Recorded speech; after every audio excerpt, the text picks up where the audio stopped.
2011년도에도 미국의 신용등급 강등이 있었죠. S&P 500은 8월 5일 1199에서 10월 4일 1075포인트까지 10%가 하락을 했습니다. 직전 고점 대비해서는 20%가 빠졌어요. 신용등급 강등 같은 경우에는 이 정보를 사전에 미리 알고 있는 이해관계자들, 세력에 의해서 발표되기 전에 미리 떨어져요. 선반영 된다는 얘기죠.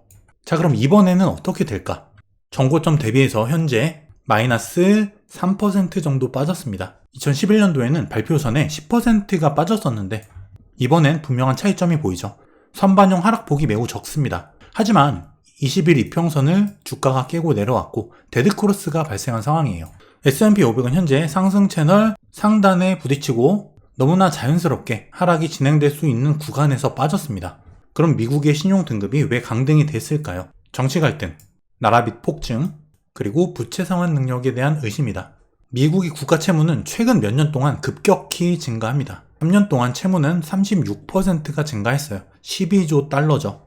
2011년도에 S&P 스탠다드 앤 푸어스에서 AAA를 AA 플러스로 한 단계 내렸습니다. 이때 충격이 증시가 20%가 빠졌었고, 그리고 신평사 피치에서 이번에 AA 플러스로 한 계단 강등을 시켰죠. 이제 남은 건 무디스인데 무디스는 여전히 AAA입니다. 근데 피치 같은 경우에는 스탠다드 앤 푸어스보다 공신력 측면에서 약하기 때문에 그 충격도 2011년에 비해서는 적을 수밖에 없어요. 그리고 이때 2011년도와 현재 다른 점들이 있습니다. 잠시 뒤에 보기로 하고, 여기에 대해서 제닛 옐런 미 재무부 장관 피치 결정에 강하게 반대한다. 이번 강등은 자의적이며 오래된 데이터에 근거한 것이다. 강하게 비판을 하고 있는데 워런 버핏, 빌 에크먼, 제레미 다이먼 의견들은 조금씩 갈리고 있어요. 버핏은 단기채를 지금 계속 사고 있죠. 빌 에크먼 같은 경우에는 미국 장기채 30년물 5.5% 간다는 예측을 하고 있는데 현재에서 1%가 넘게 상승하는 수치죠. 반면 JP모건 CEO 제레미 다이먼 같은 경우에는 별로 중요한 사안이 아니다 라고 이야기를 하고 있어요. 여기에 대해서 먼저 2011년도와 현재 상황을 비교할 필요가 있는데, 이때는 미국의 신용등급이 강등된 첫 번째 사례였죠. 이때 충격은 정말 어마어마했습니다. 세계 최고의 강대국이자 경제대국 미국의 신용등급이 하락을 한다고? 이거는 있을 수가 없는 일이었어요. 하지만 이번에는 이미 전례가 있죠. 그리고 증시가 어느 정도로 반영을 하는지 경험치가 있다는 거예요. 두 번째 강등이다. 이미 경험이 있는 상태다라는 거죠. 그리고 2011년도에 이 신용등급 강등 사태가 일어난 다음에는 증시가 급등을 했습니다. 이에 대한 학습 효과가 분명히 나타날 수 있다는 이야기입니다. 그리고 피치가 5월 달에 미국의 부채 한도 협상 원활히 되지 않는 그 시점에 한번 언급을 했었죠. 이렇게 됐을 때 신용등급이 내려갈 수 있다. 이미 언급을 한번 했기 때문에 그 충격파가 다소 적은 편이다. 그리고 2011년도에는 금융위기 회복 과정에 있던 그 과도기였죠. 현재도 마찬가지 하락장이 회복되는 그 과정에 있습니다. 글로벌 금융위기 때문에 증시가 한번 크게 빠진 이 폭락을 경험한 그 이후 회복이 어느 정도 되고 있는데 그 다음에 재차 빠졌죠. 시장에 공포심리가 어느 정도 남아 있었다는 거예요.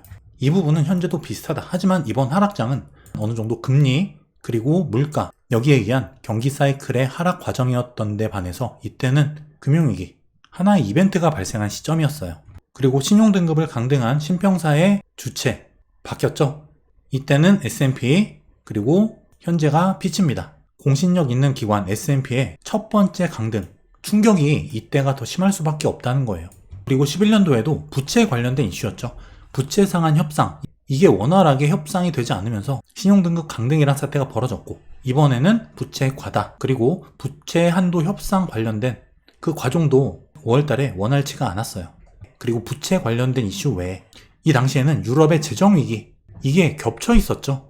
반면에 지금 경제 상황은 금리 부담에 대한 요인 이게 크죠. 그리고 굉장히 중요한 부분인데 빅스 지수 이때 당시에는 폭등을 합니다. 하지만 지금은 빅스 지수가 매우 안정돼 있어요. 시장이 이 상황을 어떻게 받아들이고 있느냐 여기서 우리가 그 차이를 볼 수 있습니다. 대략 보더라도 그때와 현재는 굉장히 다른 상황이다. 그리고 반응도 다르게 나타나고 있다는 거예요. 자, 말씀드린 빅스 지수를 보면은 이때 당시 2011년 8월 달이죠. 빅스 지수가 30에서 40까지 굉장히 높게 치솟습니다. 분명히 유럽의 재정위기라는 부분도 한몫을 했겠죠. 하지만 지금 현재는 빅스 지수가 매우 안정적이다. 안정적인 상황에서 약간 반등했다. 20도 채 되지 않는다는 거예요. 시장이 받아들이는 상황의 중대함, 빅스 지수에서 나타난다는 겁니다. 어쨌든 이번 조정으로 인해서 공포지수 역시 극도의 탐욕으로 한 단계 내려왔다. 주가 조정이 어느 정도 일어났다는 거죠. 그리고 또 하나의 차이점, 현재 기업 실적이 괜찮게 잘 나오고 있어요. 특히 이 AI, 증시를 이끌고 있는 빅테크 기업들 2분기 순이익 증가율을 보면은 마이크로소프트 20%, 메타 16%, 알파벳 15%, 애플 2%, 아마존 흑자 전환. 자, 이렇게 AI 관련된 부분이 주요 기업들의 실적을 이끌고 있다. 실적이 어느 정도 선방하고 받쳐주고 있기 때문에 시장이 그렇게 큰 충격을 받지 않고 있다는 이야기도 돼요. 높아지고 있는 PER, 밸류에이션을 정당화시키는 과정에 있다. 이번 신용등급 강등으로 인해서 10년물 국채금리는 급등을 했습니다. 하지만 급등 후에 다시 빠져주는 모습이고, 환율 같은 경우 하락 채널 상단 저항 맞고 멈춰주는 모습이죠. 환율 같은 경우는 변곡점입니다. 무슨 의미냐면은 여기서 지금 현재 구간을 뚫고 올라갈 경우에 확 올라갈 수가 있고, 빠진다면은 다시 아래까지 많이 빠져줄 수 있다. 달러도 환율과 똑같아요. 하락 채널 상단에서 맞고 떨어지는 그 과정에 있다. 굉장히 중요한 사항처럼 보이는 이슈인데, 그에 반해서 시장의 반응은 아주 그렇게 위협적인 수준은 아니라는 거죠. 현재까지는. 물론 다음 주의 움직임이 중요할 겁니다.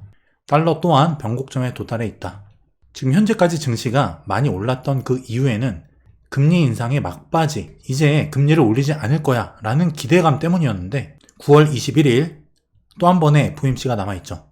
이제 두 번의 CPI 발표, 그리고 두 번의 노동지표, 이 데이터에 따라서 증시가 많이 영향을 받을 가능성이 있어요. 데이터 발표가 한 번이 아니라 두 번이기 때문에 FOMC가 있는 9월 21일까지 분명히 변동성은 남아 있을 거라는 거예요.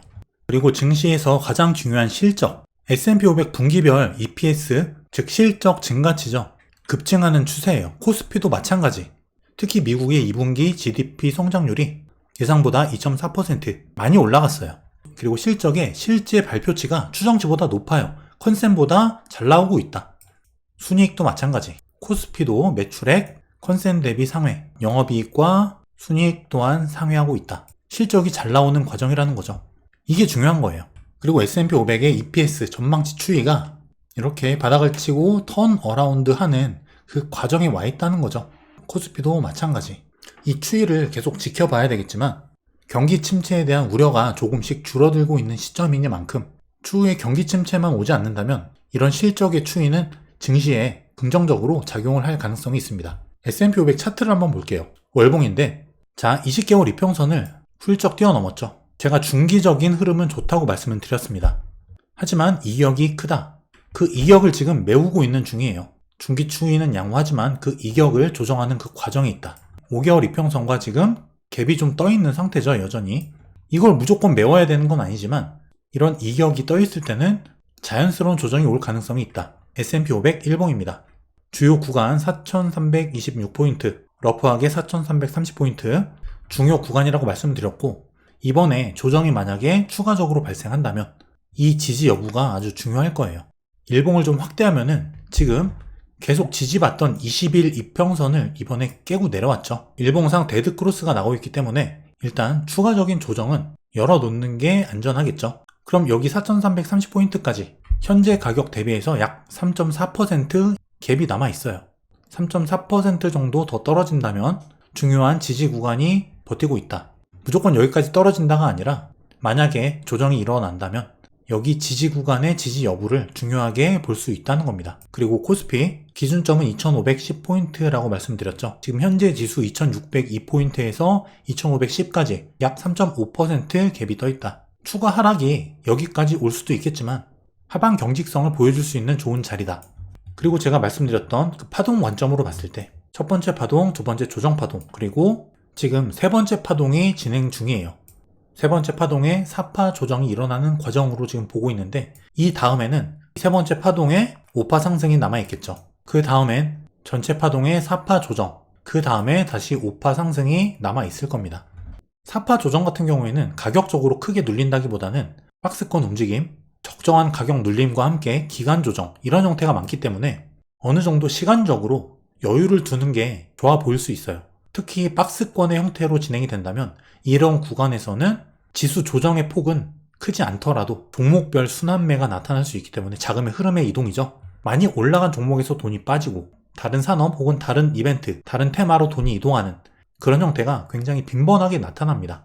일반 대중이 굉장히 어려울 수 있는 장세라는 거예요. 여기에 대한 매수 매도의 관점은 잠시 후에 말씀을 드리겠습니다. 자, 투자 전략과 함께 정리를 해드릴게요. 먼저 신용등급 강등 이슈. 2011년과는 다른 상황이다. 빅스 지수를 보면은 현재의 상황이 아주 그렇게 좌절스러운 상황은 아니라는 걸 알 수 있어요. 영향은 더 적을 것이다. 그리고 이 신용등급의 강등이 아까 차트를 보셔서 아시겠지만 조정이 나올 수 있는 자리에서 나온 거고, 사실 이 이슈는 조정을 위한 하나의 빌미지 시장의 근본적인 질적 변화가 아니다. 이렇게 우리가 해석을 할 수 있는 거예요. 조정을 정당화하는 하나의 이슈. 그렇게 접근을 해야지 시장은 폭락할 것이다. 이렇게 뷰 자체를 바꿀 만한 그런 근본적인 변화는 아니라는 거죠. 그리고 무엇보다 미국의 GDP 그리고 기업 실적은 여전히 성장 중에 있다. 증시의 흐름 같은 경우도 현재 국채금리 그리고 달러, 환율 이 이슈로 인해서 올라는 갔지만 지금 변곡점이에요. 변곡점에서 맞고 떨어지고 있는데, 말씀드렸다시피 이 변곡점의 의미는 추세의 반전 혹은 그 추세의 강화 둘 중에 하나가 일어나는 구간이라는 거예요. 기존 추세가 더 강화되는 첫 번째, 그리고 추세가 반대로 반전되는 두 번째, 모두 일어날 수 있는 과도기라는 거죠. 이번 조정 같은 경우에는 조정 발생 시에 저가 매수 관점으로 접근하는 게 좋아 보인다라는 게 저의 생각입니다. 말씀드린 대로 증시는 3파 상승 진행 중에 있고 이 3파 중에 4파 조정으로 보인다. 그렇다면 3파에 5파 상승이 남아있고 이게 끝나면, 이렇게 3파가 끝나면 최종적인 4파 조정이 또 남아있다. 4파가 두 개 겹쳐있기 때문에 증시가 박스권 안에서 변동을 하는 그런 장세가 나타나지 않을까, 한두 달 정도는 그렇게 좀 보고 있는데, 일단 그 움직임을 지켜봐야겠죠. 만약에 조정이 온다면 맥점 기준으로 트레이딩을 하자. 짚어드린 코스피 2510포인트, S&P 500 기준점 4336포인트 기억을 해두시고요. 그리고 상반기 랠리 중에 일부 종목들의 밸류에이션이 지금 많이 올라와 있어요. 특히 빅테크들. 그래서 조정을 지금 거치고 있는데, 이런 시기에 포트폴리오 조정도 가능합니다. 특히 우리나라에서는 2차 전지에서 돈이 빠지고 초전도체 그 관련주로 돈이 일부 몰려갔죠. 전형적인 4파의 조정 흐름, 거기서 많이 나타나는 그런 형태예요. 여기서는 돈이 어디로 몰릴지 이 포트폴리오를 잘 구성하는 게 굉장히 중요합니다. 상따, 급등주 따라잡기, 큰일 나는 장세가 바로 4파 조정 장세라는 거예요. 저 같은 경우는 작년부터 계속 증시의 시나리오를 나름대로 계속 짜서 대응을 하고 있는데, 이렇게 됐을 때 이 시나리오가 맞느냐 틀리느냐 이게 중요하지 않습니다. 결국에 나만의 시나리오와 관점, 이렇게 갔을 때는 이렇게 하고 그렇게 가지 않았을 때는 이렇게 대응한다. 나만의 전략이 있기 때문에 투자가 굉장히 여유로워진다는 거예요. 주식 투자에서 제일 피해야 될 게 포모죠. 남들 다 버는데 나만 못 버는 것 같은, 나만 소외되는 것 같은 느낌. 이걸 버리는 게 최우선순위인데, 내 시나리오와 대응 전략이 있다면 포모에서 벗어날 수가 있다는 거예요. 제가 머니앤클래스에서 한번 배워 평생 써먹는 손실 없는 주식 투자 클래스를 오픈을 했어요. 지금까지 제 강의를 들으셨던 분들의 후기를 보면은 굉장히 만족을 하셨고 많은 도움을 얻어가고 계세요. 주식 투자의 기본, 투자 원칙과 마인드셋, 그리고 개미들이 손실 보는 원리, 그리고 기업 분석, 목표 주가 구하는 방법, 차트 분석, 그리고 돈이 벌리는 주도주와 주도업종을 찾는 방법, 달러 환율을 이용한 투자 수익 극대화 방법, 돈 버는 실전 매매 노하우, 경제 위기를 예측하고 수익 내는 방법, 그리고 우리들이 평생 지켜야 할 투자 원칙들, 주식 초보와 주린이 분들한테 꼭 필요한 내용이에요. 고정 댓글에 링크 남겨드릴 테니까 이 강의를 통해서 손실 없는 주식 투자, 여러분들만의 원칙을 가지는 투자, 주린이가 아니라 진정한 투자자로 거듭날 수 있는 여러분들이 되시길 바라겠습니다. 여러분들만의 투자 전략을 한번 가져보시고 열심히 공부하고 준비하시는 여름철 되시길 바라겠습니다. 긴 영상 끝까지 봐주셔서 감사드리고요. 폭염이 계속된다고 하니까 건강관리 잘 하시기 바랄게요. 감사합니다.